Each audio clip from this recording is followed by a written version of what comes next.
Etong tools na to ay pwede kong may share sa inyo para meron kayong additional na income o kaya pwedeng pagkakitaan. So dito sa baba makikita nyo ngayon, ito yung ginagamit natin na na tool para maisagawa yung mga ganitong klase ng trabaho.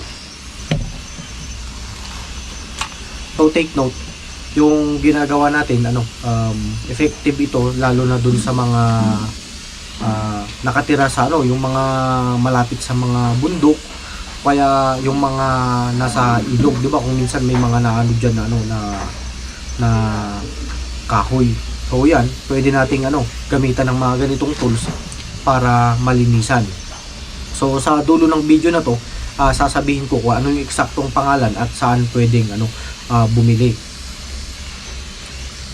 Sa kasi yung di ba yung mga ganito, kung minsan may nakikita lang tayong diyan, yung mga may kalat lang, yung mga ugat ng mga kahoy. So napakaganda nito, at saka alam ko ang bentahan nito sa market medyo napakataas na. So pagtiyagaan nyo lang na linisan ganyan, linisan nyo ng maigi, patuyuin, linisan ng maigi, tapos ayun, pwede nyo ng lagyan ng mga, depende sa gusto nyo, pwede nyo lagyan ng varnish o kaya pinturahan. So sulit talaga. O take note, sasabihin ko po sa inyo,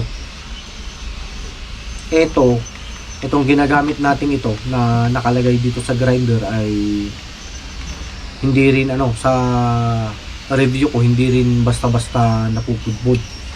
Kasi mga ilang beses ko na rin itong na gamit, pero so far hanggang ngayon ay pa naman, maayos pa naman at pwede pa nating magamit.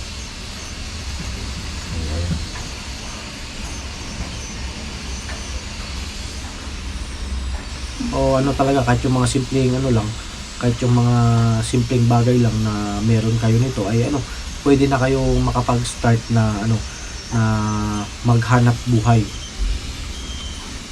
Kasi syempre sa din naman kasi kailangan tayo, marami tayong pwedeng pagkakitaan.